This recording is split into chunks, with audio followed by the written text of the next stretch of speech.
The man I want to call to the stage is a man you will always love to see. He is an expert in hospitality business.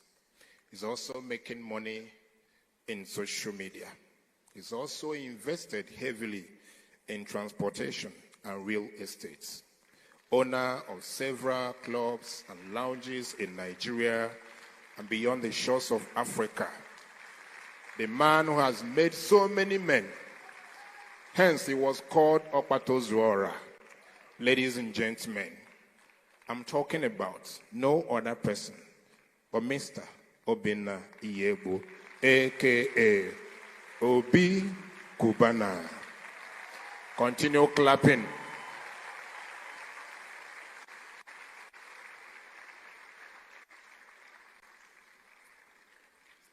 You've clapped for Obinna Iyebu. Clap for Obi Cubana.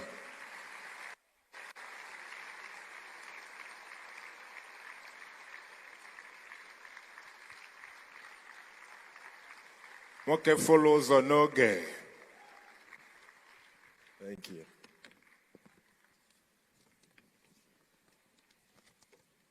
All right, good evening, everyone. For those who are still very patient to be here, because when I came here, the hall was packed. But looking around now, I can see some people left, maybe because of other engagements, maybe because of hunger.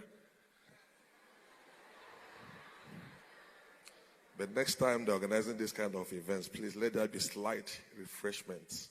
Because people, I know, it's not easy to sit down here for hours listening to big English.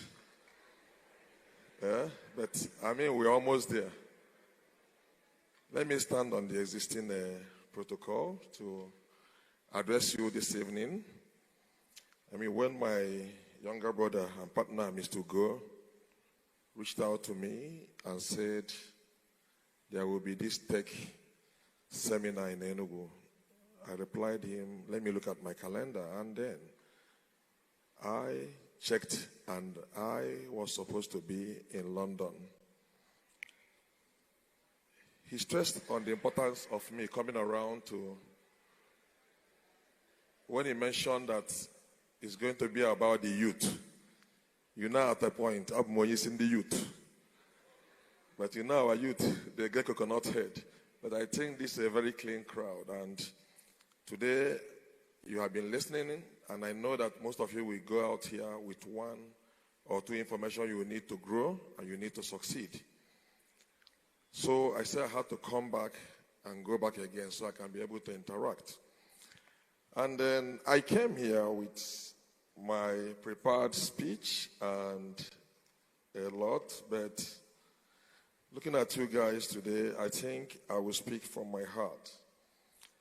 I just marshaled down some points, and I have been asked to speak on this topic, the future of wealth in our Igbo.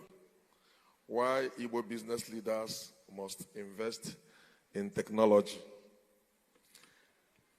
Every other speaker that has come and gone, they were corporately dressed, wearing suit, but me, I'm wearing a red because I didn't know it was going to be this kind of formal setting, but I love it because we have to represent the tribe. I mean, tech, like every speaker here has said, is the future. I remember I was gisting somebody some other time. I said, when the first time I went on honeymoon, that was like 17 years ago with my wife, we noticed that at the business class cabin of the flight, there were mostly Arabs there. When we got to shop at Old Bond Street then, you go to Burberry, you go to Gucci, you go to all these places, you could see the Arab women covering their faces, spending money. And you will be calculating exchange rate, and they'll be spending a lot of money. Fast forward to today. If you enter any flight right now, you see a particular type of people, the Chinese. Go to the most expensive parts of the world right now, the Chinese, they have taken over. Why? Because of tech. The tech is the future. And for us in Enugu, there is a problem that we have been trying to solve, which is transfer of wealth from one generation to the next generation.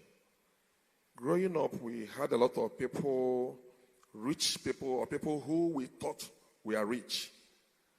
Lines of businesses, chains of businesses.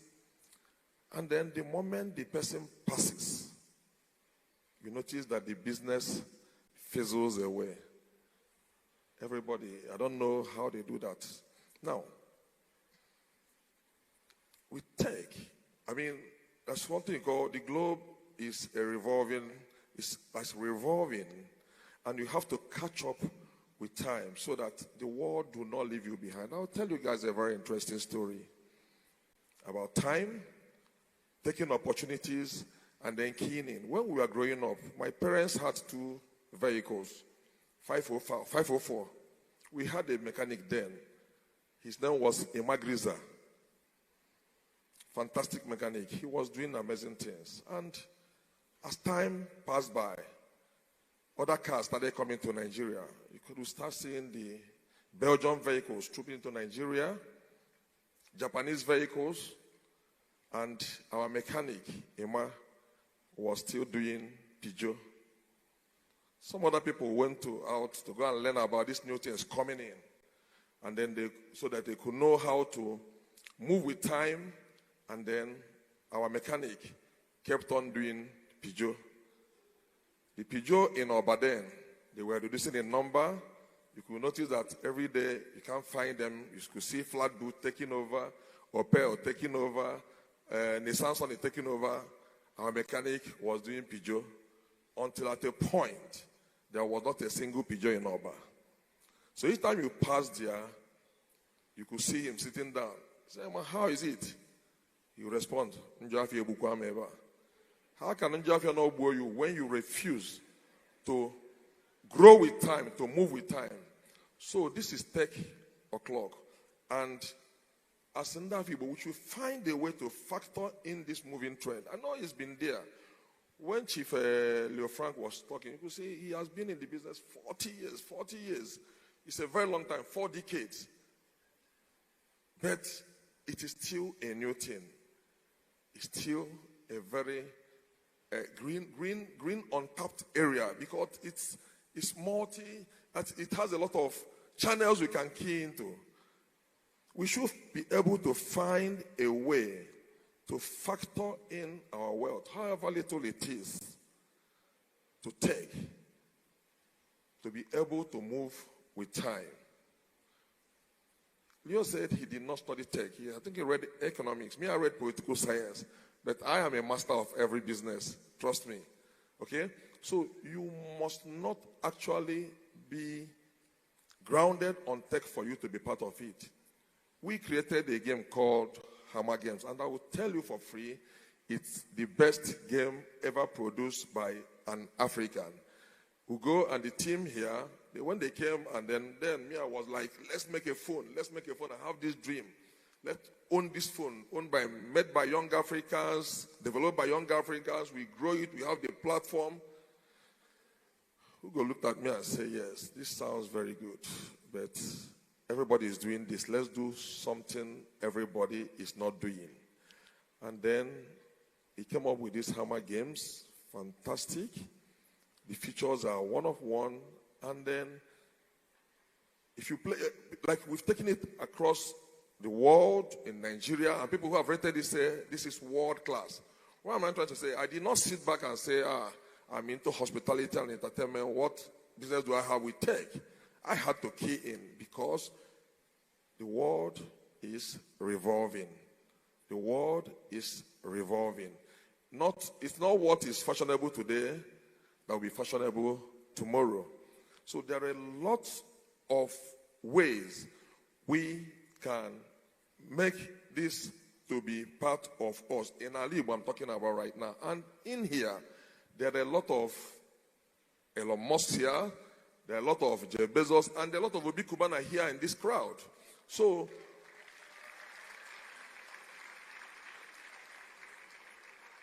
I know everybody will be talking about startup capitals. I mean, the experts have spoken about it. But I will tell you that the most powerful asset you need to possess for you to be able to have access to funds, help, or anything is integrity and credibility. Once you have these two assets, I'm telling you, there are a lot of people who are there looking out to where to invest. A lot of people here, your brains are hot. I mean, you carry a laptop. If somebody somewhere can sit down in Nigeria and be on a system, and you convince somebody who you have never seen, you've never had a visa to go abroad, and you're able to use a God-given talent to take money from somebody's account into another person's account, I believe that same gift, you can use it to build generational wealth. The other one is transient. Money will come, money will go. But you can build something that's going to outlive you, that's going to outlive your own generation. And then there is what I call the power of powerful collaborations.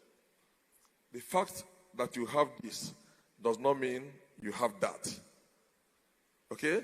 So you guys can come together and say, okay, this one has the power or the knowledge to build, this person has the knowledge to improve, this person have the knowledge to disseminate and everything. I mean, you guys come together and collaborate. All these other big companies, even what do you call it, Elon Musk, there are a group of people behind him. He's not just there. He's just maybe he comes up with the ideas and everything. So here we are all we have.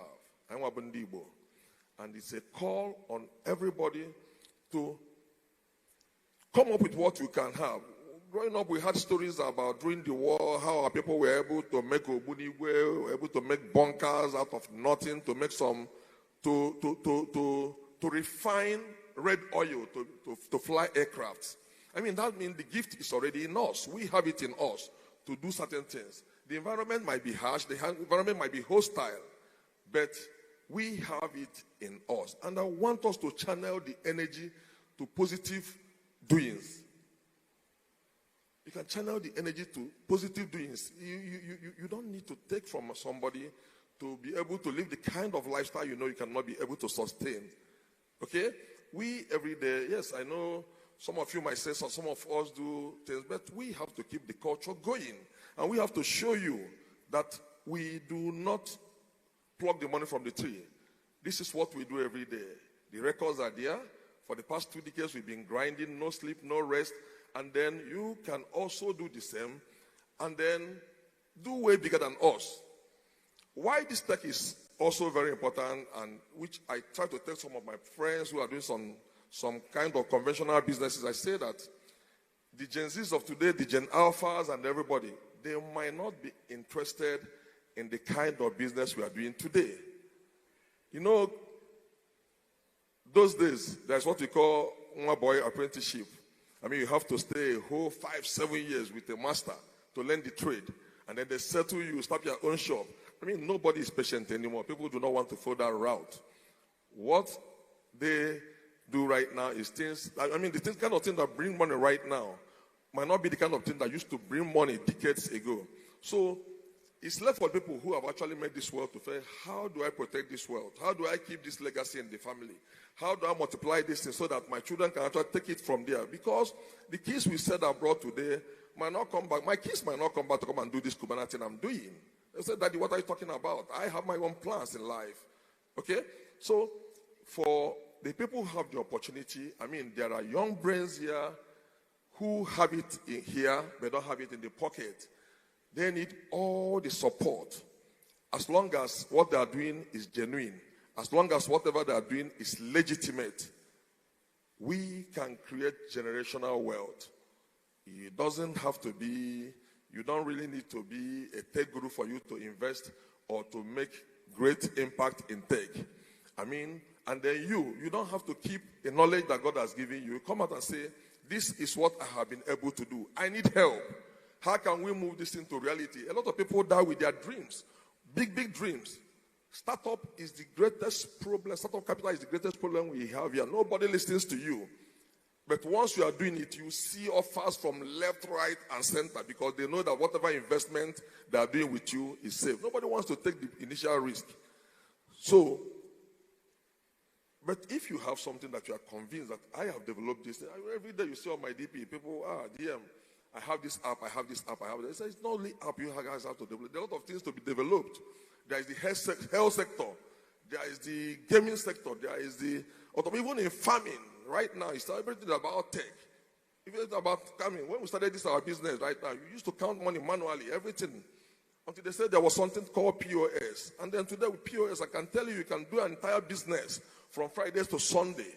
On Monday, you can do turnover of 5 million, 10 million naira, and you don't have up to 100,000 naira cash. Everything is right now like. So people actually sat down to invent this kind of things.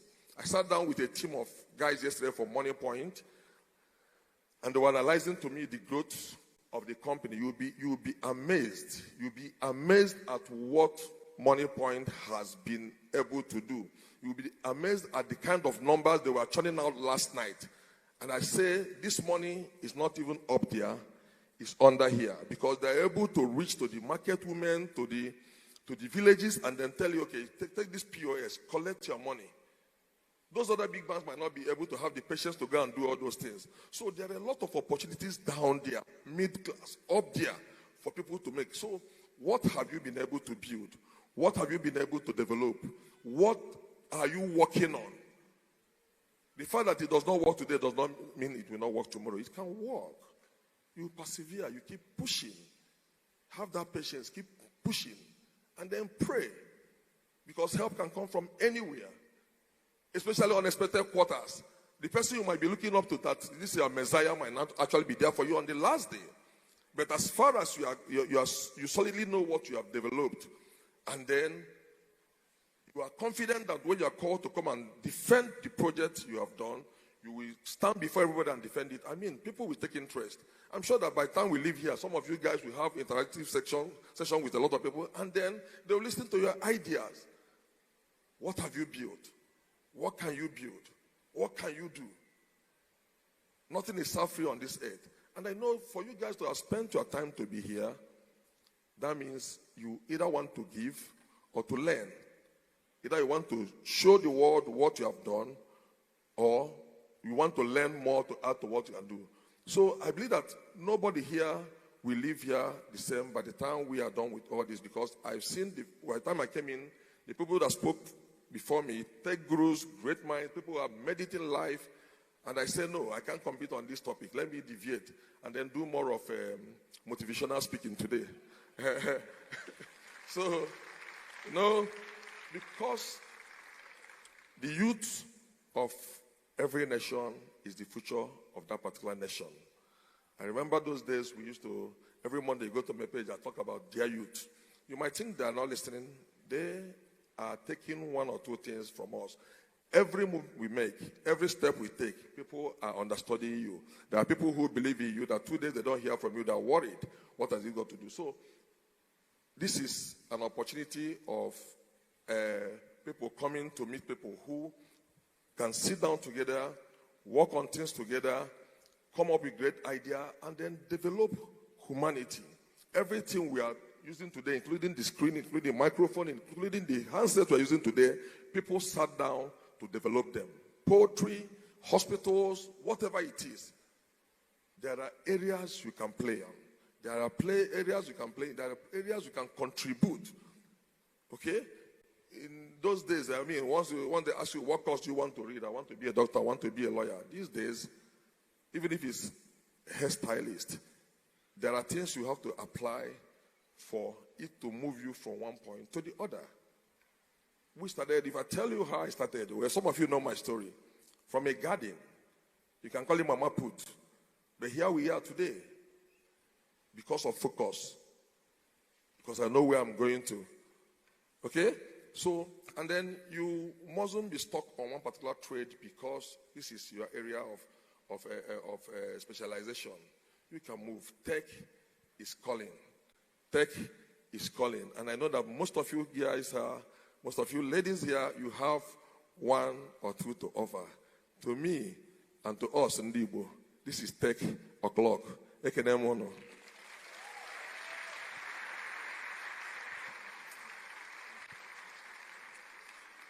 If you found this video helpful, kindly support us by subscribing. If you found this video helpful, kindly support us by subscribing.